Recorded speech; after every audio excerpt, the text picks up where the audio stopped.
This episode of the Home Studio Hangout podcast is sponsored by Bliss. Bliss is an audio development company who crafts intuitive digital audio effects and instruments. They've collaborated with artists like Jean-Michel Jarre and Jordan Rudess and have an incredible selection of over 26 different plugins for Mac, Windows, and iOS for all of my mobile producers out there. Whether you are looking for an inspiring synth like the Megalith synth, maybe some classic compressors, filters, or chorus plugins, or if you want to get out of the box with something a little more creative like the Phase Mutant, they have something for everyone. Right now, when you go to bliss.com, that's BLEASS.com, and use the code HOMESTUDIOHANGOUT, all caps, you get up to 20% off your order. Thank you to Bliss for sponsoring this episode of the podcast. Now let's get back to the conversation. Welcome back to the Home Studio Hangout podcast. My name's Drew. Super stoked to have you here, and I'm pumped to have my friend Corey Bautista here with me. Corey, say hi to the people. How's it going, everybody?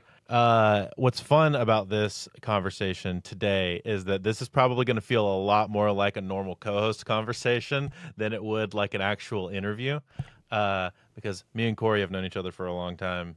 How many years now has it been? I don't even know. Maybe five, I think. Yeah, like 5 years probably. Yeah. No, it was pre-pandemic for sure. Yeah, and that's yeah. at least 4. Yeah. So I mean, like I've 6 or 7 years at this point. In the Georgia scene for almost 8 years now, but it was at least a year before we met each other, I think. Yeah, for sure. And you were still like doing Nail the Mix competitions at that point, and I think that was probably around the time when I was doing it too. I think that's kind of where we ended up. It was that and Ian. Yeah, I mean, I think it was for sure Ian more so than anything else. Just introducing, Yeah, dude, Ian just introduced me to like anybody he could.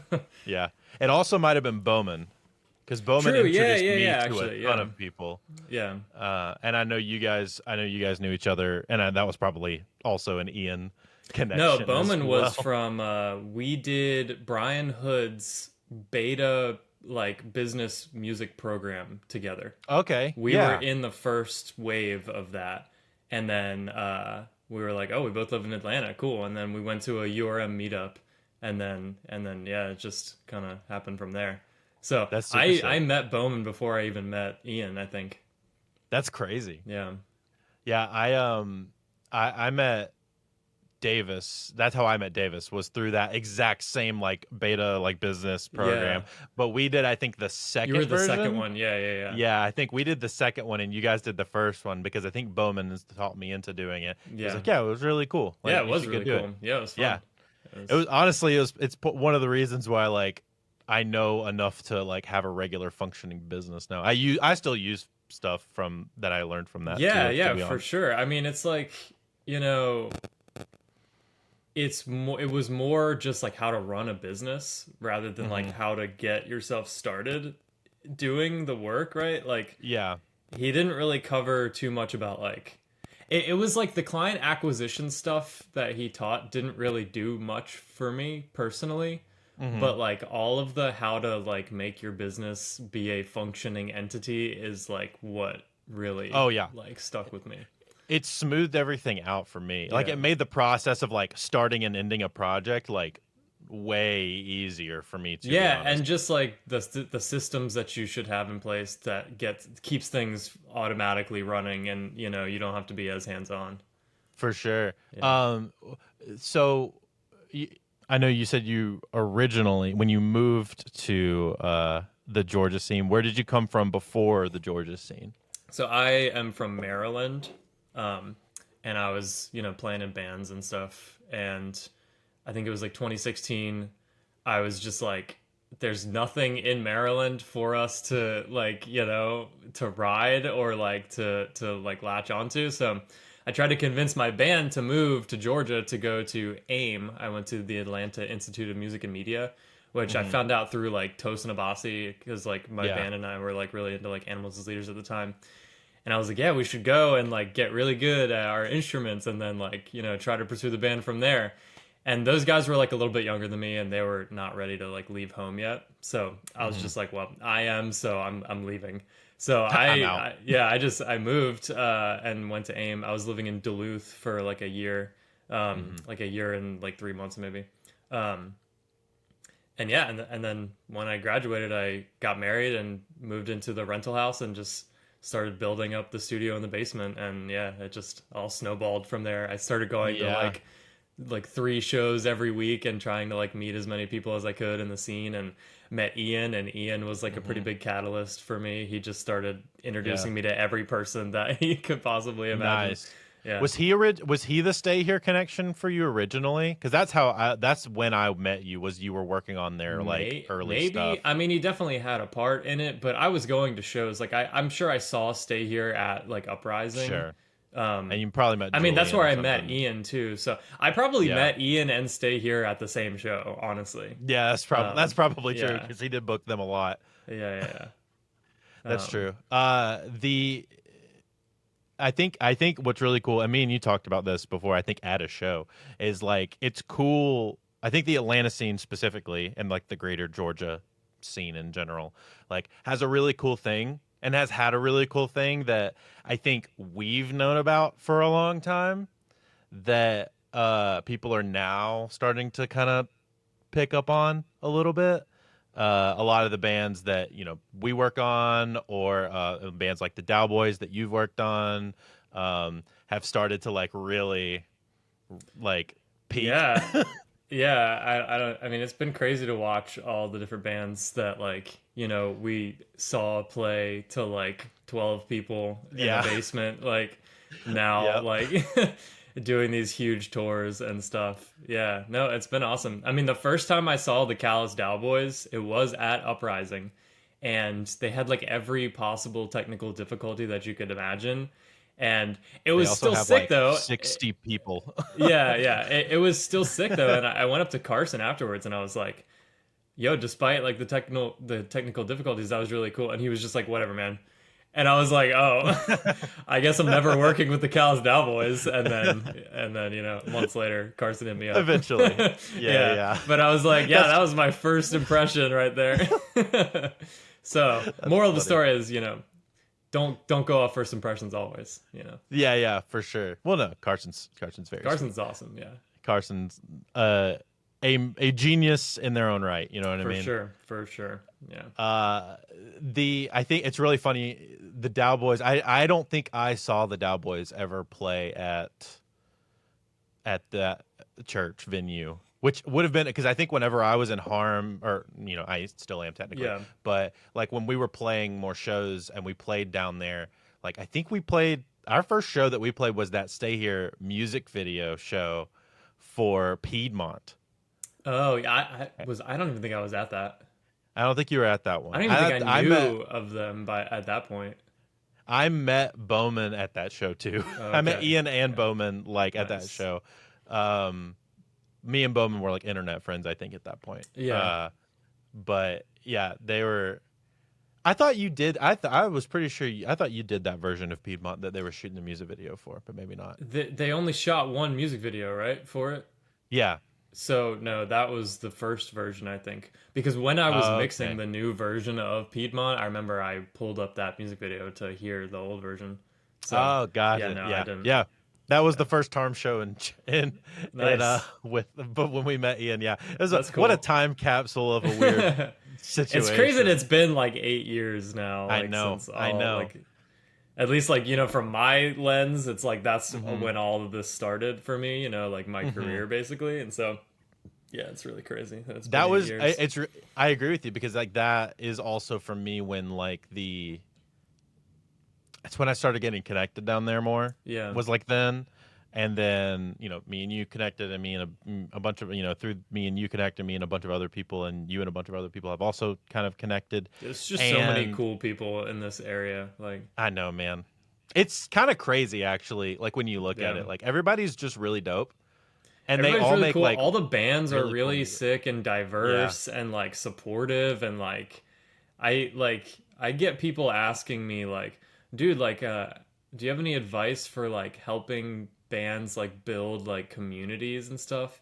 And I'm like, I'm the wrong person to ask, but like look at the Georgia scene and like Yeah. reach out to some of those bands, because like the communities that we have here are like so diverse, and like that's what blew my mind the most when I first started going to shows around here. Is I was like, you've got like a ska band playing with like a death metal band playing with like a single person with a keyboard, like just like Mm-hmm. vibing out for 15 minutes to like random like samples and shit. And it's like, dude, and the crowd is like stoked for all of it. Like Yeah, it's so everybody's cool. Yeah. about It's 100% so of the sick. people on Yeah. stage. Yeah. Yeah. I was It's just just, like, I mean, whoa, this is nothing doing like doing anything I've seen. well, doing first bid gig was like a very good example, I think, Yeah, of the yeah, for sure. greater Yeah. like Georgia scene, where it's like you had math rock bands and deathcore bands and post hardcore bands and then like emo bands and then uh I don't remember, like basically like I don't even remember who played that first one, but it was a whole bunch of Yeah, people. that was a while ago. Yeah, Yeah. no, like the math rock thing is something that caught me off guard. I didn't really expect my career to have so much math rock in it. And then it just kind of Yeah. like I thought that like my career was going to be like hardcore metal bands and like metalcore breakdown stuff and then like hopefully some like prog stuff in there. And then like Hmm. I don't know, it's just I barely work on like super heavy metal stuff like at all anymore. Like it's You like pretty barely much it's you like barely work mathy on normal I music. know it's like math rock and like standard stuff like Yeah. just super twinkly mathy stuff, and then like obviously Seder is like very Hmm. mathy or was very mathy too, and then like Cowboys was like the peak of heaviness that I ever really got, and then Yeah. after that it's like now I'm just like working on like pop rock stuff and like a band called Love stuff, Hmm. and I mean like instrumental math, just like I don't know, I never would have guessed that that's where my, because I never even listened to math Yeah. rock before, like ever. Like my first experience with math rock was mixing math rock and I was like, okay, like this is cool, let me just do my What? Oh, thing, you that's know. what was your first mathy band? I mean, I, Was I it guess Seder, yeah, Seder was the was Seder first. the first one? Seder was the first project I ever did in Georgia, and it was the Neutrino EP, and that, I mean, it's pretty mathy, but Wow. I mean, Locust is way more mathy, the Wait, second yeah, album, yeah, yeah. So, Super mathy but by yeah, comparison. yeah, for sure, yeah, and then Uh, yeah, I don't know. and then and I guess I don't know if Cowboys would consider themselves mathy by any I means, mean, but there's definitely mathy sections, but like Die on Mars is not very mathy, I would say. mm, Um, no. Yeah, but I mean, even like Die on Mars, like the only band similar to the Callous Cowboys that I had listened to before doing Die on Mars was the Dillinger Escape Plan. Like I Which is never yeah. listened to any other like that genre band, which I think is cool. Like I feel like it helped me make something that wasn't just trying to be something else, you know? Especially with Hmm. Celebrity Therapist. Because like I had gotten a little bit more into that kind of stuff, you know, just because like I was like, well, I just made a record like this, so maybe I should start listening I to should probably learn yeah. some more about the history of it. Yeah, Yeah, the but number 12 no, looks like I you feel in that like whole era. yeah, I feel like Celebrity Therapist really was just like me listening to what they had written and being like, this is what this needs, and I'm just gonna follow my ear, and hopefully it turns out sick, and it did, and yeah. Yeah. And I feel like also you and I believe it was you and Carson and Ian and Ryan kind of primarily the force of like different Ian sections of production Ian and Ryan were only there for vocals. vocals. Yeah, Okay, so when we that's did right. vocals for that record, there was like 15 people in the studio, like at all times. Like I don't even remember everybody that was there sometimes. And then like Ryan brought his dog one day, and so there was like a dog in the control room, and like actually that day Carson got mad at the dog because dude, the dog was just like going crazy while we were trying to do vocals. And it was like, yo, Ryan, get your dog out of here, Get man. your dog out of here, bro. Yeah, that's funny. I Sweet have puppy that though, issue. sweet puppy. I But have I have that issue. I have dogs on the other side of that door, and yeah, sometimes they'll freak out. yeah. My Um, dog just he is just like neurotic. Like he'll bark, he'll he's bark, just but he's a neurotic. sweetheart. He's a sweetheart. Yeah. He just has like no boundaries of physical like or like personal space, and Yeah. then he just goes crazy when a car drives by. It's like he has to bark for like 5 minutes and get it out of his system, and Yeah. it's like, dude, relax. Well, so reverting back to what we were saying is Yeah. so they mainly handled like they mainly came in on the vocal side of the stuff. Yeah, with yeah, Carson. yeah. So the production side was mainly like you and the band, I Yeah, I guess, mean, and like I all guess like the Maddie and Carson, tones, right? all like the tones and stuff was me. Like I dialed in all like the guitar Nice, tones and bass tones and the drum sounds and stuff. Um, nice.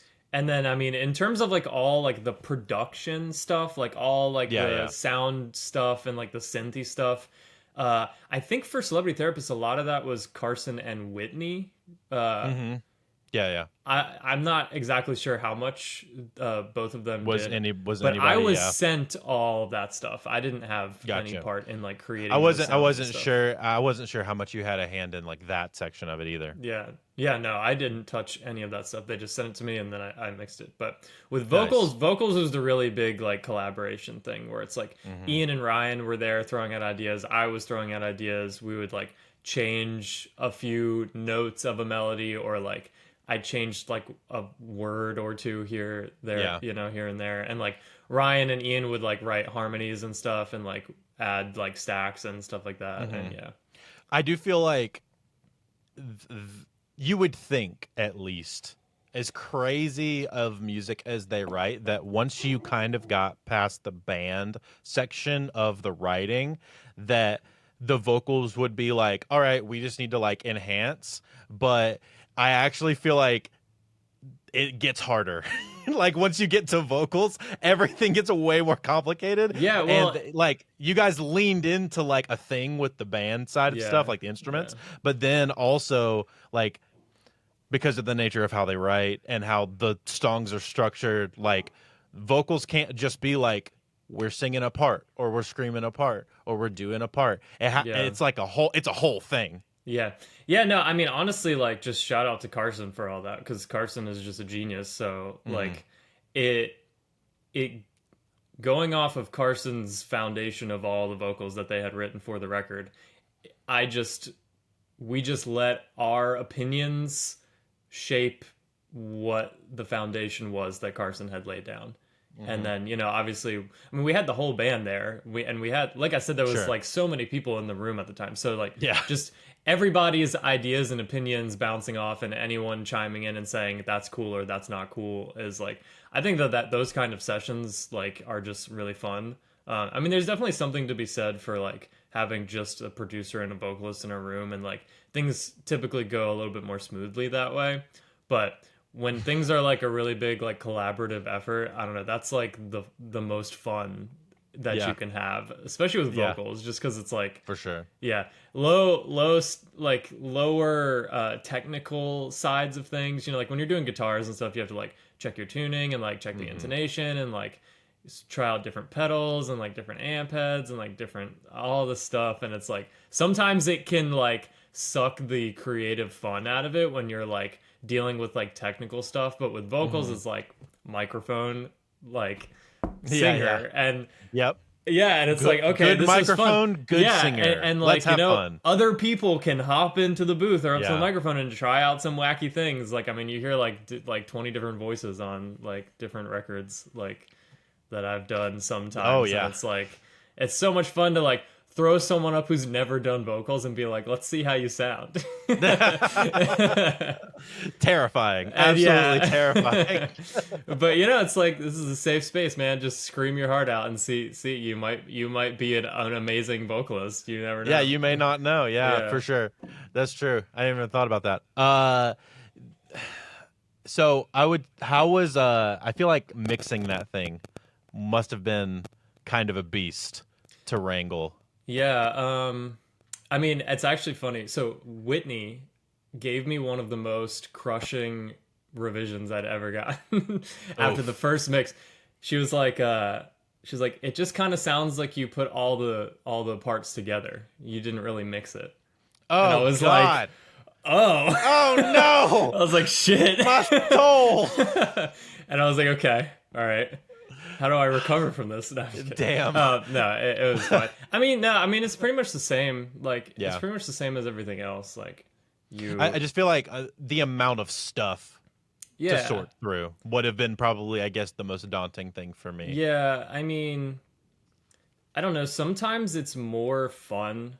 Or sometimes it's easier when you've got more stuff because you've got things that you can hide other things with, if that makes sense. Like if I'm mixing something that is like rhythm guitars, bass, drums, and vocals, and that's it. If the rhythm guitars sound like shit, there's nothing I can do to hide that fact. Yeah. And it's like this is what it sounds like, and there's nothing I can do about it, and all I can do is make the most of it. But when you've got like really big cool productions, there's a lot of things where it's like, oh, maybe this one take didn't sound that great, but there's a really cool synth thing going on right here, so I can just crank that and like make that decent take more of like a vibe thing in the background and like really lean into that synth thing. So I don't know, having lots of different options for what can be the focus of a specific part is fun, and it makes the job feel more like a creative endeavor rather than like a technical one. Because like sometimes it's just like, okay, well, I'm just EQing this thing and then putting it there and then that's it. And it's like, I don't really feel anything doing this. But when there's like lots of cool, crazy stuff going on, it's like, oh, I feel like this part serves this section the most, and I can push this, and then you have the back and forth with the band of whether or not that was the right call or what their vision was and stuff. So I don't know, definitely difficult to mix that kind of stuff, but I mean, it's fun. And like the same concepts apply, mixing math rock as mixing jazz, as long as you know the fundamentals of mixing and stuff. Like. Yeah, I think it was, I think Scott said it on the podcast when I had him on, which is hilarious that I had Scott on before I had you on. Super funny. Dude, I think Scott is a better mixing engineer than I am. Like, I think shout out Scott, dude. Scott's incredible. Scott's incredible. Scott said one of the most apt things that I think I've heard in a long time, which is it's all just sound, put it in the right place. Yeah, the problem is knowing where the right place is in and that every just comes different context. Yes, right? And that just comes with experience. But in general, it is just fun. It's all just sound, like just putting it in the right place and making it sound cool is kind of our job. Yeah, I always say anybody. Well, I mean, maybe not anybody, but all it takes to be a good mixing engineer is having an agreeable ear. Mm-hmm. If people agree with what you think sounds good, that's all that you need. You don't need to know anything technical if you've got the will and determination of grinding out a session until the sounds sound like how you want them to sound. Yeah. Obviously, knowing how EQ and compression and saturation and time-based effects works will help you get to that point. But I mean, I forget who it was, but some guitar player won a Nail the Mix, and it was his first time ever mixing a song ever. Wow! And it was like, I just sat there for like 12 hours and just messed with everything until it sounded how I wanted it to, and he fucking won. Like, that's crazy. And it's like the dude has an agreeable ear. That's really all that it is, and he took the time and put the effort in to get all the sounds in the mix to be how he thought sounded good, and people agreed with him. And that's really all it takes. I mean, you can put your nose to the grindstone and learn, and you should if you're trying to take this seriously. But yeah, as long as you have what you think sounds good and other people agree with you, that's all well, and I think all the knowledge is just helping you get to there faster. Yeah, exactly. Yeah, basically. Being able to quickly do stuff is definitely important. Like, yeah, but that's once you get established. Yeah, well, and it's like early on, just being. I think that's actually like a weirdly introspective thing to think about, is like, how do I hear things? Do I hear things in a way that, like, compared to other things that I listen to, like, how do I hear? Do I hear a way that makes that other people also enjoy? Yeah, it's like exactly. Kind of a weird thing to think about. Yeah, because it's basically like, if my mix sucks, and I guess as mix engineers we can take it personal sometimes, because it's like if somebody thinks your mix sucks, it's like, oh, the way you listen sucks. Yeah. That's actually really funny. Yeah. I don't know, man. It's so hard for me too, because like, I'll get asked by people to do like mix critiques and stuff. Mm-hmm. And it's so difficult to really judge other people's mixes without having been in the session. Because it's like, I'll hear like people will be like, people will send me something and be like, dude, like, what do you think of this mix? And like, they're like, I think it sounds horrible. and I'm like, all right, and I take a listen, and it's like my brain is like, I bet those DIs were really bad sounding. I bet the close mic on the snare was horrible and he was fighting it the entire time. So Yeah, it's like, yeah. I'm so empathetic when it comes to that kind of thing, because it's like, I've been there where it's like, there's so many mixes I've done that I listen to now and cringe so hard. But then I just, it's like, dude, you are at the mercy of the source tones, and you're Yeah. at the mercy of the song, and you're at the mercy of the arrangement. And it's like, go back and listen to some like amazing, like groundbreaking records from like earlier. Like a lot of them don't sound that great, but the music is great, and that's Yeah. really what matters. And it's like, I don't know, man. I'm getting to the point now where it's like, a mix is not the most important thing to me. It's like, is the song hitting? And like, I get way less technical than I used to now. And it's more like letting my ear and the feeling of the sections carry my decision making and stuff. For sure. But yeah, it's I commented on somebody said this on Threads and was like, the only thing that matters is learning how to make a song hit. I said, Yeah. well, a lot of, and like, that's a great in theory, but it's like understanding how to get there is kind of complicated. And Yeah. what it comes down to is really great sound choice and arrangement, honestly. Arrangement is like one of the biggest things. The 'Cause, like, way the I parts deal with- play together. Yeah, I yeah. work with a lot of artists that like to cram lots of things together. I mean, like, I'll shout out Ian again with a band Yeah. called Love. He loves Every ending of their songs is like 4 different vocal lines with like 6 Yeah. synths going and the drums and the bass. And so it's like, Yeah. so like being able to make that stuff work, being able to write parts that complement each other like that is so important, because you can't just cram 4 different vocal lines together unless you're really thoughtful about it, And so being able to pull that off is awesome. But on the flip side, when bands do stuff like that and don't pull it off well, there's not really much that you can do as a mixing engineer to make it work, because it's like, I mean, if you get sent 2 vocal tracks that are tuned a half step apart for the entire song, not really much you can do to make that Yeah. sound good, So Yep. it's like, that would be an extreme case. But like, it's like, that's why it's just like, when I'm critiquing or just like listening to mixes lately, it's just like, I try not to judge too hard, because I don't know the whole process. I don't know what the raw track sounded like. So I try to give other mixing engineers a fair bit of grace when it comes to that kind of stuff. I don't know, man. It's like, at the end of the day, if it sounds like a song in a vacuum and all the parts work together, like, I'm happy with it. Because it's like, Well, you can spend all day comparing yourself and like comparing mixes to other mixes and stuff, and like, Sure. that's a good thing to do for sure, especially if you're unfamiliar with your listening environment. Like, if you're going into a new space and stuff and mixing or like recording, referencing is like one of the best things that you can do. But especially with like guitar tones, guitars just vary so widely in tone, and like the context matters so much, and you can really start running in circles if you start comparing yourself. It's like, make the sounds work together within that space that you're working with. And if somebody flips your song on having not come from a song before or going into a song after, if it sounds like a song, then you're probably in a good spot. Dude, talking about guitar tones, like I remember, oh god, I think it was back in the day, it was like a Tone Hub Pack or something, and it was like Will Putney's, and I was going through some of his like guitar's tones, and there was some tones I was like, how in the world is this even usable? Dude, no, I feel that way with like 90% of Kemper tone, like Kemper patches. Like, it's like, dude, this sounds like the worst thing I've ever heard.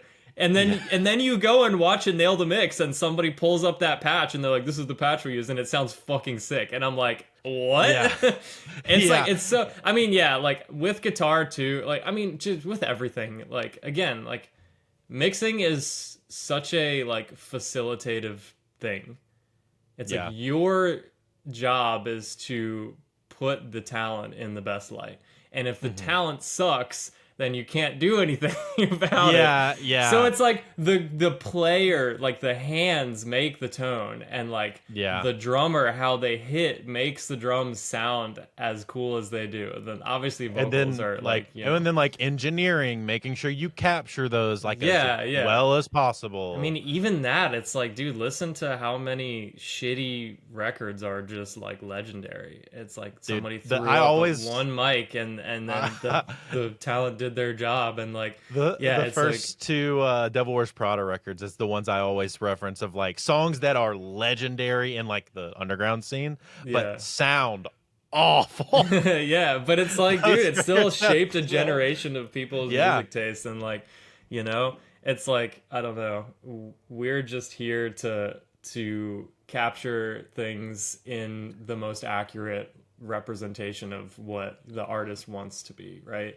So Yeah, it's for like, sure. yeah, it's like at the end of the day, like you can fight to like, you know, if you think that something isn't working, you know, you can always fight to like get that to change if you're producing a band or whatever. But like, you know, I don't know. It's like I like to let the artists that I work with be themselves.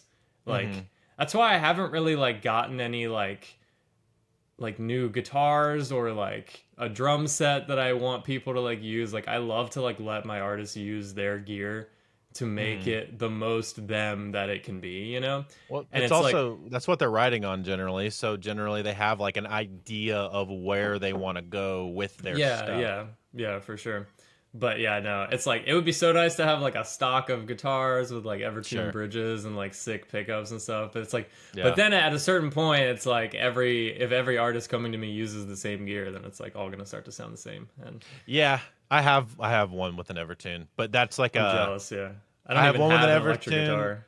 I have one with an Evertune. I have a low tuned guitar with an Evertune, and then I have a Tele just normal. And those are Nice. like the only ones that I have because it's basically for me. It's normally those are going to get the job done 90% of the time if I'm Yeah, producing something, or they're going to bring their stuff, and that's what we'll use. yeah. Because I generally agree with you. I generally try to have people use like their own guitars or their own whatever. Yeah. And I Um, mean, like, I don't know, like, even if it's like a shitty guitar, like, sometimes that's the vibe, you know? Like, Yeah, sometimes. sure. Yeah. Sometimes they know how to play that guitar. That's the other thing that I don't think people that aren't guitar players kind of think about is whenever you write a part on your guitar that you play a lot and then you Yeah. try to switch that over to a different guitar, that does kind of change something a little bit. Yeah. We went through this when we were tracking the heirloom record. Um because we Kevin wrote everything on his Ibanez, and then we swapped over to a different Ibanez with different bodies, like similar body style but slightly different. But it had an Evertune on it, and it was just sounded different. But also I think he was using a 7 string versus Oh, yeah. not or something, Yeah.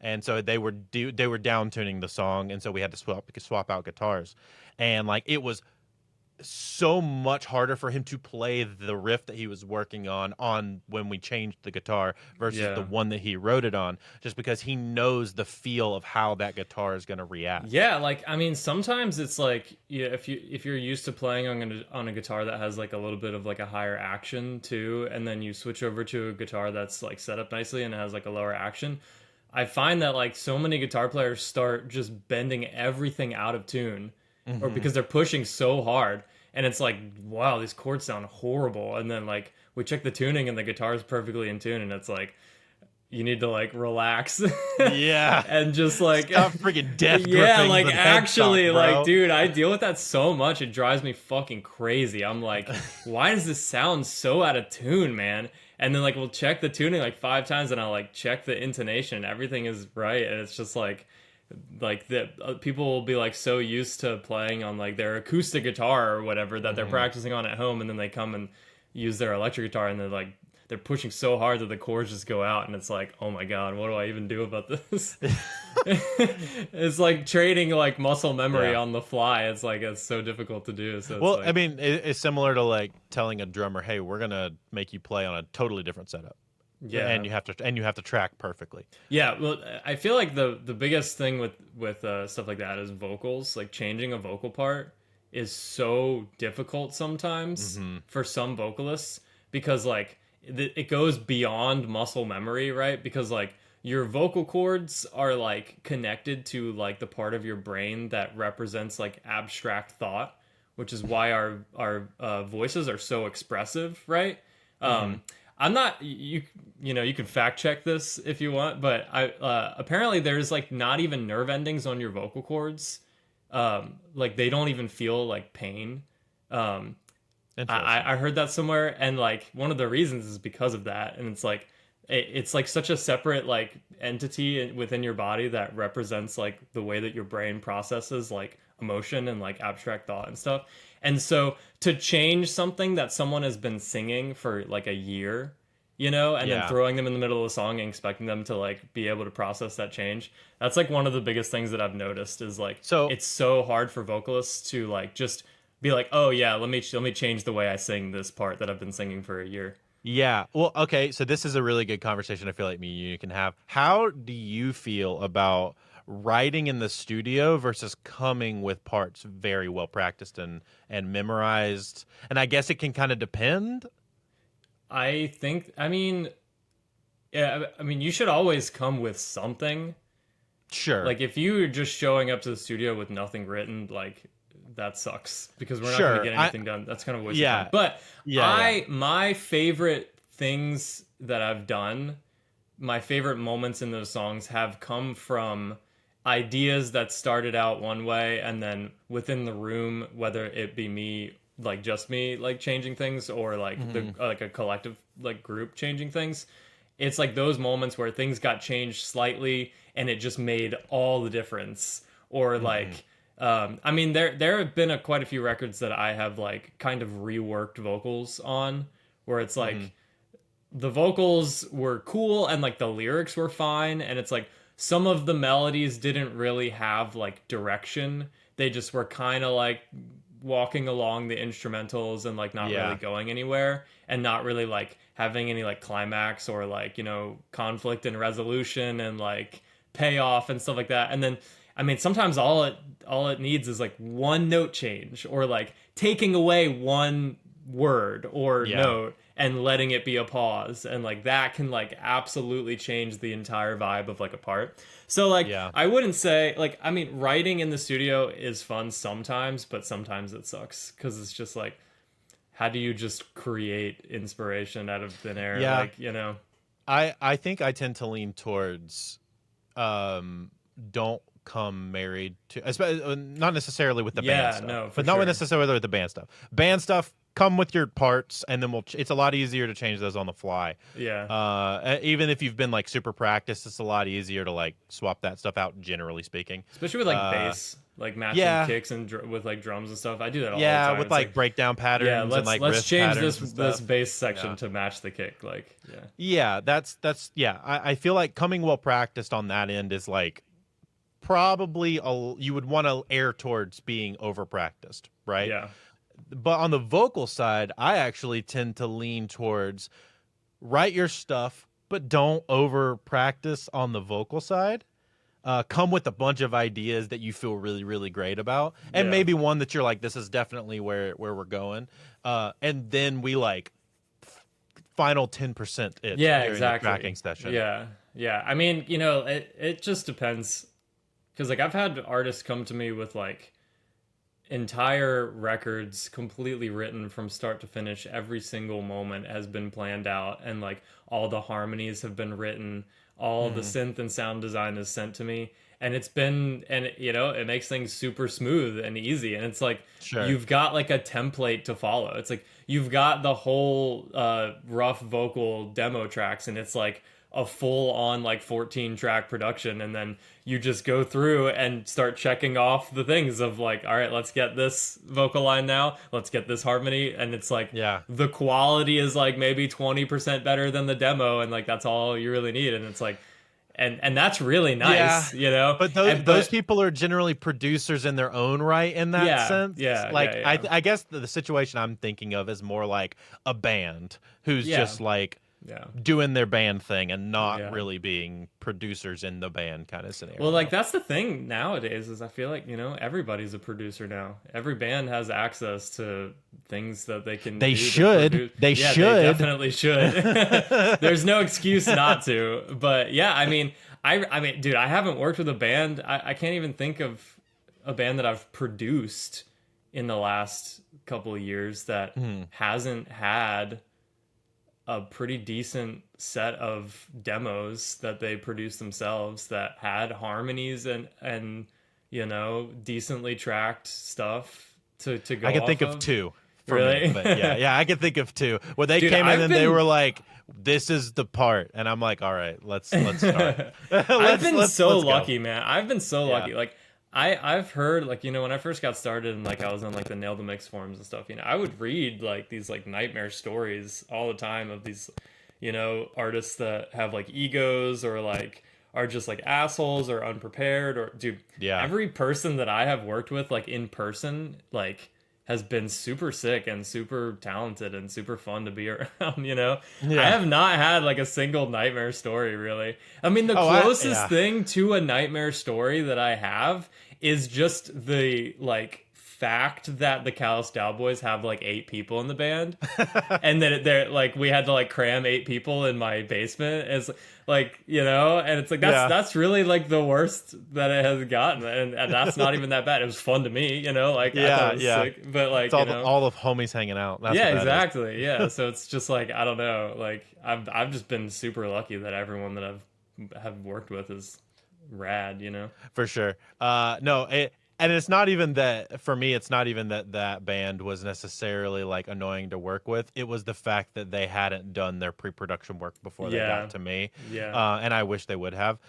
But I do know that not everybody can or has the ability to. So I try to be like kind of sensitive to that too. It also just depends on like what kind of music you're writing. Because like if That you're was, like, writing metalcore. like if you're That was writing modern like metalcore, crazy like the stuff that I've ended up working on, like some crazy mathy stuff with like 10,000 time signature changes and shit. Like if you don't have that mapped out, bro, it's gonna be a nightmare. Like when I did Neutrino, Sater's first EP, they didn't have any of that stuff mapped out. Oh my gosh. And so we took an entire day where we sat there and mapped out every time signature change and tempo change on the record. And it was such a nightmare.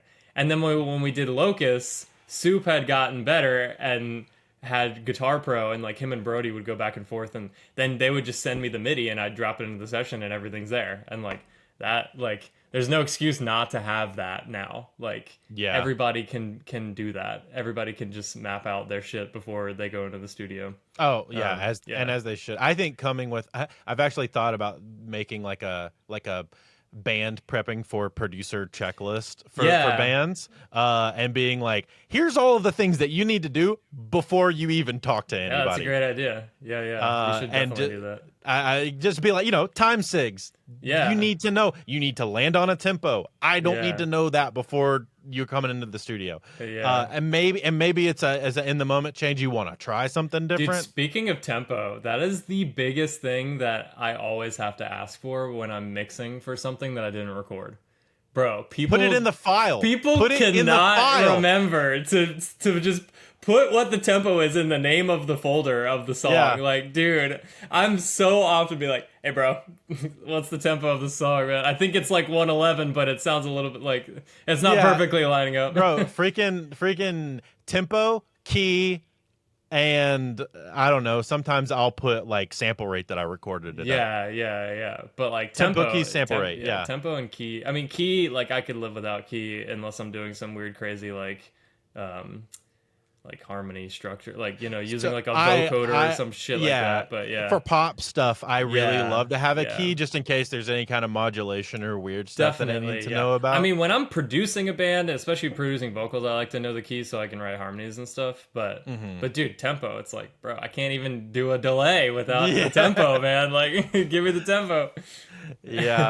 Yeah, no, I've trained. There's a couple people, but there's this one specific guy that I do a monthly mix retainer for. So he just sends me a song a month, and we have like a monthly like rate thing, and that's cool. It's actually pretty cool. But early on, he was doing that, and I sat him down. I was like, all right, bro, listen, we're going to have a conversation. Here's how we need these files set up. Here's how I need stuff named. Yeah. Here's how I need all this stuff. Like, I think that's part of the checklist I'm going to have to make is like what I told him. Have you heard of, oh shit, what's it called? I wonder if I can look it up.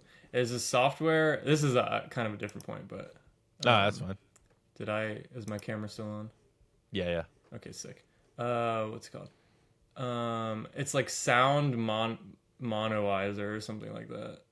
Oh, is it like for when you get stuff from Ableton and everything's dude. stereo? Yeah, man. Everything is stereo, dude. Oh my god. No, that software changed my life. I am You're guilty of that? Yeah. Dude, I'm so bad about it because I use Ableton for all of my production. It's like Ableton, and then the fucking tracks are like pinned to the ceiling, and it's like I have to like clip gain everything down. Yeah. Yep, everything. But yeah, no, like that, like getting sent like stereo tracks is like it is more often than not that is the case. I'm getting sent tracks that are stereo when they should be mono, and it's like, dude, that fucking software, like, dude, I use this every single day now. I use it so whenever are you stereo in Pro Tools? monoizer? That's what it's called. What'd you say? Aren't you in Pro Tools? Yeah, I do. I use Pro Tools. Yeah, I use there's a down mixer plugin that I use for that. Oh, okay, cool. There's a plugin in Pro Tools called Down Mixer, and it just puts it to mono, and then you can choose what left or right side you want. Because sometimes they'll like send something partially panned. Oh yeah. Well, the thing about that is that the reason that you would want to have mono over stereo is because you're taking up double the tracks in your session if you have stereo. Like split like left and right. Yes, because like if you have a stereo track that should be mono, it's just taking that mono signal and duplicating it, and then in Pro Tools, I'm using 2 channels instead of 1. Oh, so I just mute the left side or mute the right side. Yeah, but like it's still taking up that channel in Pro Tools and using the CPU power to have that channel active. I see what you mean. Yeah, that's the thing. So it's like, I mean, if you have a session that's 130 tracks and they're all stereo instead of mono like they should be, that's like, you're duplicating that to now being like 260 tracks, which is... Then Pro Tools starts huffing and puffing. And, Pro Tools is like, hey man, you gotta calm it down. Which I have I have like the M2 Mac Mini, so my Pro Tools has been pretty rock solid for the past. Dude, I have not hit. Have I? Because there's a track limit on Pro Tools, which is super dumb. Yeah, I don't know what it is now. I haven't hit it in a while. I hit it with a project that I mixed not too long ago. It's in like the 300s. It's like 200 and like 35 like or something like that. Yeah, something like that. I hit it. Nice. I hit it with Celebrity Therapist. That was the last one. Yeah. I mixed the vocals of that record in a different session because I couldn't. I literally couldn't do it. Like I had to consolidate stuff and then like create a new session with like the consolidated like certain like all like the synth stuff I had mixed with the instrumentals and then bounced it out as a stem and then pulled it all into a new session to mix the vocals for that record.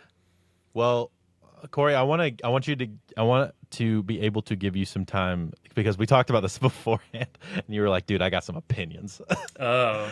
I want you to be able to voice some opinions that you feel like. I don't know. Maybe I some don't hot have any takes. I don't know if I have any like hot take opinions off the top of my head, but it's like just something that you're. What's one thing that you're like? Oh, I know this'll get some people. I feel like you have very strong opinions about drum sampling. Dude, I've got no problem with drum sampling. I just think that you have to do it well. I think that like you should be adjusting velocities by hand and trying to like match the live performance as much as possible. But yeah, I don't know, man. I just like I'm so not technical when it comes to this stuff. Like I know that I have the technical knowledge in my brain, but I'm not sitting there like, oh, well, I need like a 2.3 to 1 ratio on this like envelope and like dude, I'm just Yeah. turning knobs until it sounds like I want it to sound. And I've got things Yeah. that I know work, and I've got things that I know do specific things, and like certain plugins that I know how they sound, and like I know is going to get me to the place. And like, I went to school, I went to AIM, and like they taught us like the basics and shit, but they didn't really teach me how to mix. Like, the mixing class was like a dude just being like, oh, here's a hi-hat track. What do you guys think we should do to it? And then somebody raised their hand and is like, put a compressor. And he's like, let's put a compressor. And I'm just like, what the fuck is going on? And at the same time, I'm already like mixing for like clients of my own. And I'm like, Yeah. I'm on my laptop like mixing a paid gig while I was like in my mixing class. Like, and I'm like, this is bullshit.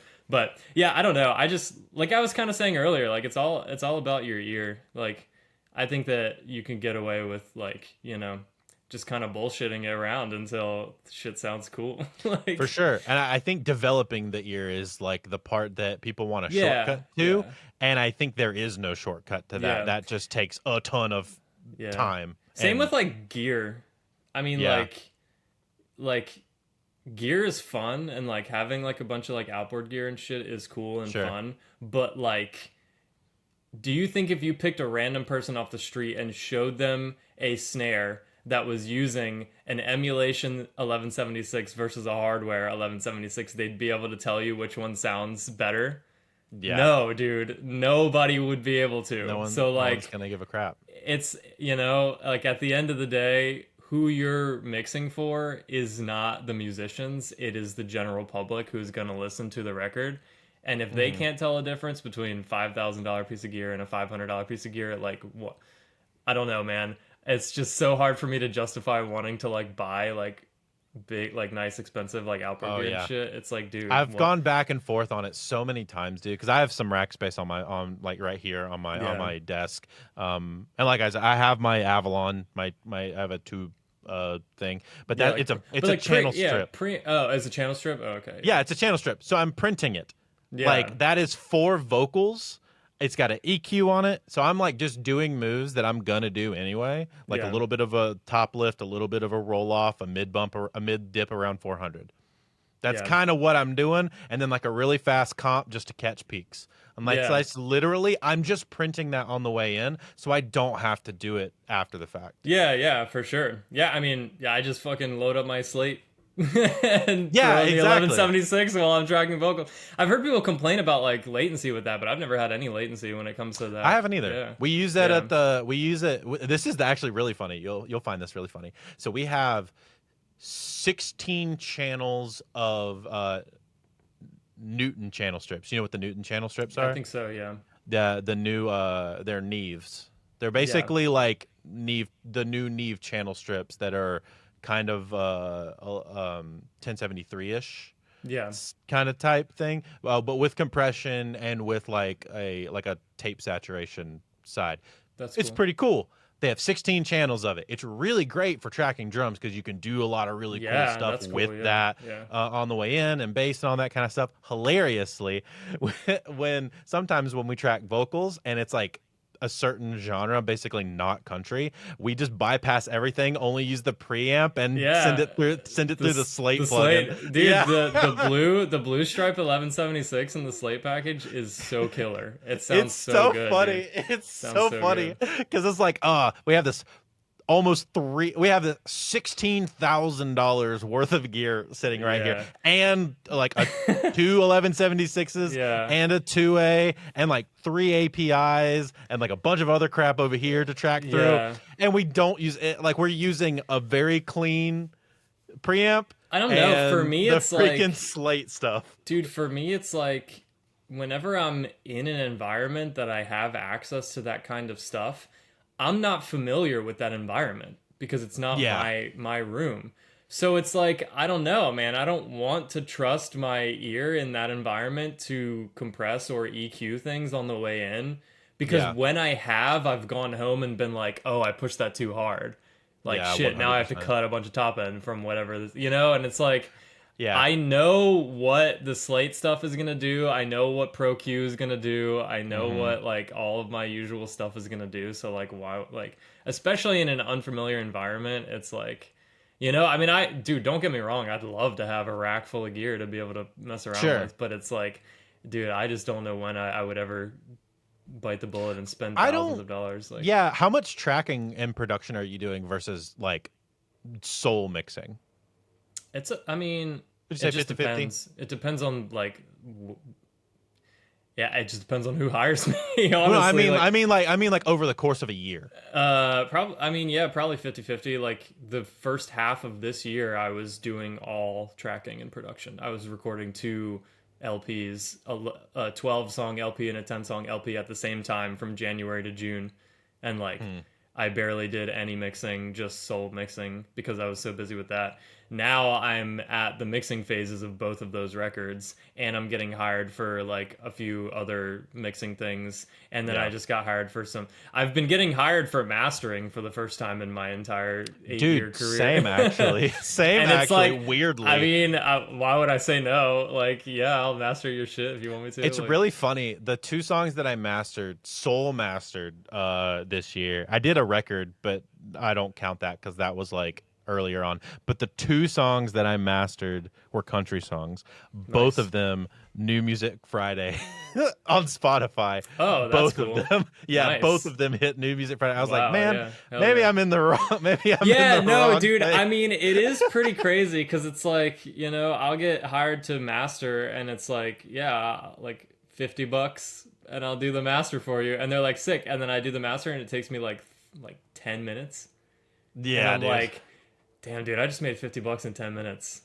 Yeah, exactly. That's It's crazy. really, yeah. But then also, I'm sure, if you get hired to master something that sounds like shit, then it's like, okay, I have to take more time to do this. Yeah, that's but the it's other like, thing. if you I get was your getting really good workflow stuff. yeah, if you get your like workflow going with like mastering and like, yeah, dude, I don't know, man. I feel like all those guys that pivoted to mastering engineer full time, like they have it right. Yeah, they were doing something. They're doing something Because crazy. Well, it's like, especially, dude, there are some records that I've done that if you really boiled down the amount of hours that I spent making those records, I mean, I'm making less than minimum wage for sure. Oh, yeah. For sure. For sure. Like way less than minimum wage. Yeah. Because some of the records that I have done, the amount of hours I've had to put into that shit to get it to where it was, like, it's crazy.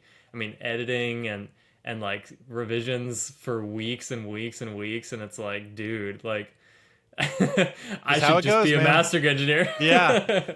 You get like maybe one revision. It's a Yeah, little yeah, either it's a little too loud brighter, or not yeah. loud enough, or Yeah, a yeah, little sure, brighter, yeah, or a little yeah. darker. Yeah. Yeah, it's like, I don't know. But I mean, at the end of the day, it's like I love the process of making a record and like hearing the demo and then hearing the finished product like months later. It's like so. It's really I don't know, sick. there's nothing like it. It's crazy.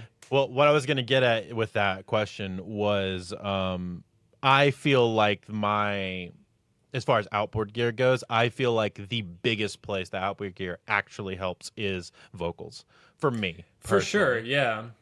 Yeah, no, I would agree with that because I mean, and- with guitars, everything is pretty much in the box these days. So it's like, Yeah, or they're using like a neural physical unit or a Kemper exactly. physical So unit. it's You like, know what I mean? What are you even slotting? I mean, besides the guitar pedals and stuff, and with drums, you just need so much of it to really make a big difference. And like I have access to a really great studio with a lot of great stuff. Yeah. So like I don't need to purchase any of that stuff because at a really cheap day rate for an entire day, I have access to all of this stuff for a 12-hour period. Yeah, no, I've been going to Dom Midori's place to track drums, and he's been just fucking buying like so much. He'll just send me he'll text me pictures of like 5 new outboard gear things and a new mic that he got, and he's like, dude, next drum sessions are gonna be so sick. And I'm like, I'm so glad it's you buying this shit and not me, man. Bro. Did you go to John's place, Douglas? I have never tracked anything at John's place, but I've been there a few times just to hang out. John. I know. Yeah. John. I love that guy. I did production on a record that I think John mixed. It was Okay, that Empire Springs record. Yeah, I think you were there for it. He produced and mixed that. He like tracked all that stuff. Yeah. Yeah, I did additional synth production for some of that record. I never met those guys. I did, the vocalist of that band did a vocal feature on a Challenger Deep song, and I mixed it. Okay, so Brett's the one that I know. I know Brett. Yeah. I mean, I've talked to him online and stuff, but I've never actually met him. I don't think. I love you, Brett.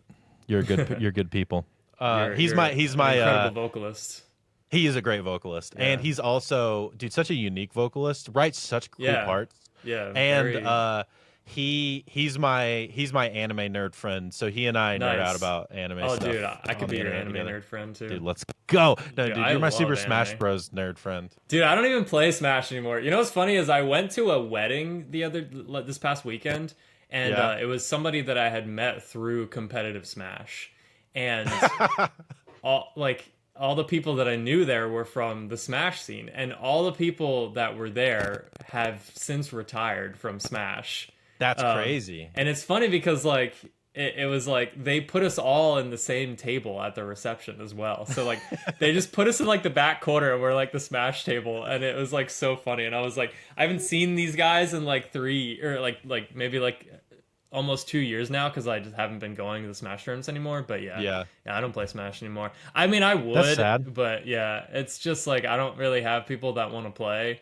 And No, that's Wi-Fi is just absolutely Awful. abysmal. And Nintendo's online is just trash. Yeah, exactly. Yeah. And like the tournament that I used to go to was 20 minutes from my house, but now I moved and now it's like almost an hour away. So it's like, Dang. I just can't go anymore. No, that sucks. Yeah. But you got a slightly larger house now.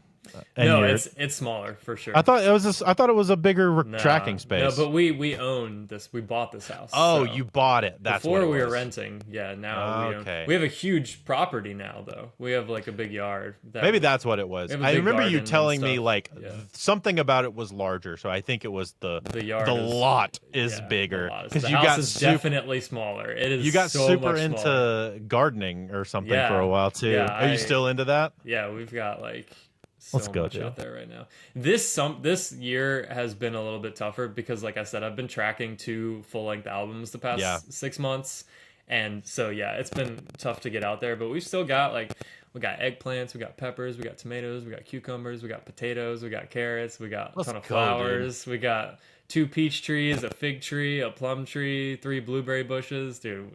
The cold snap this year killed our plants. Oh, So, really? Damn. Yeah, It's we did been- it a little too early. We went a little too early because Yeah. we were thinking that it wasn't going to happen this year like it happened last year. Yeah. And then the snap happened again and it just killed all of our Yeah, we entire start vegetable all of garden. our stuff indoors, and then like I've got. I think that's like, what we're going to do next year. Yeah, I've got like a big grow light set up that I start all my seeds, and I've got like if you look up the Farmer's Almanac, there's a calendar that will show you like your first and last like frost dates, and like it'll give you like outlines on like when to start certain seeds for specific plants and stuff. It's pretty awesome. That's like what I follow. Yeah. You're gaming the plant. Yeah, exactly. Like, yeah. Strats, bro. But Yeah, but yeah, strats, no. bro. Gardening, fucking dude, I'll talk about anime all day.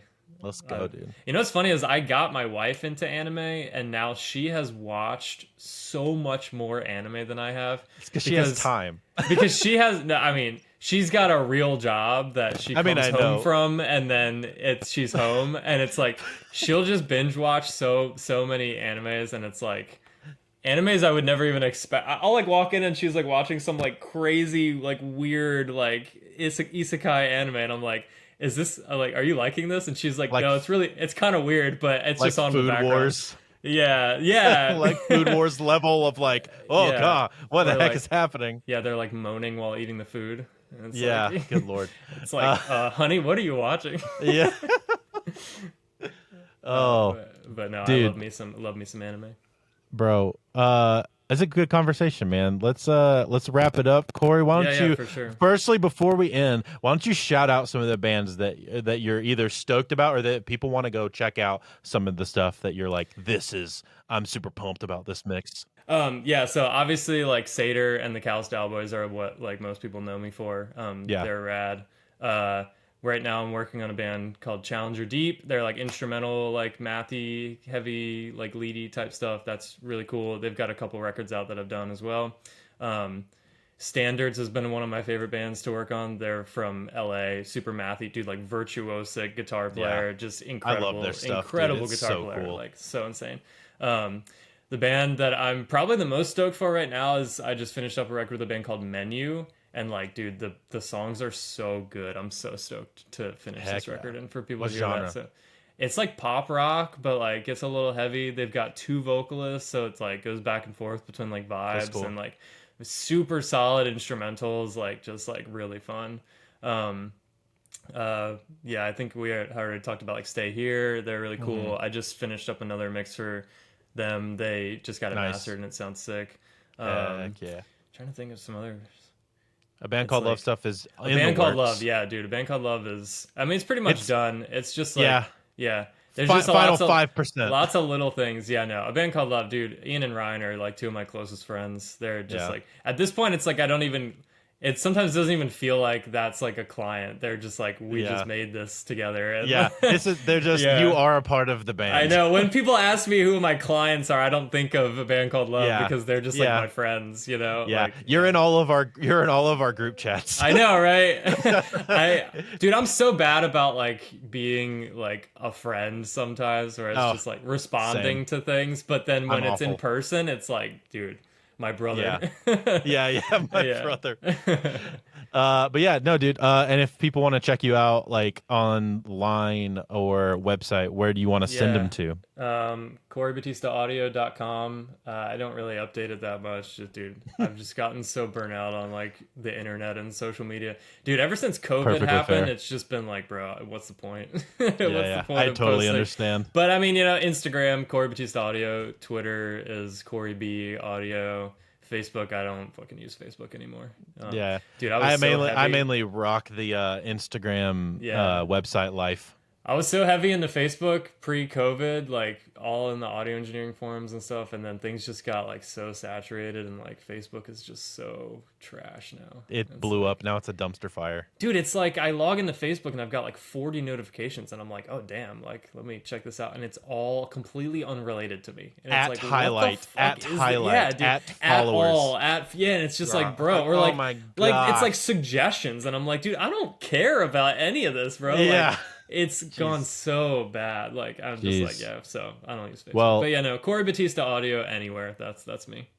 Listeners, check out Corey. Go say hey. I'm sure we'll plug you down below in the description of the episodes on the video and audio versions of all this as well. Website and all that. Encourage me to post more because I should. Hey, you're gonna post more because there's gonna be some collab posts on Instagram from this too. So you're gonna have content, Corey. You're gonna have content. You're gonna have content. It's amazing. But yeah, Corey, thanks for coming and hanging out. It's been a long time coming. Having me on, man. Hell yeah. Yeah.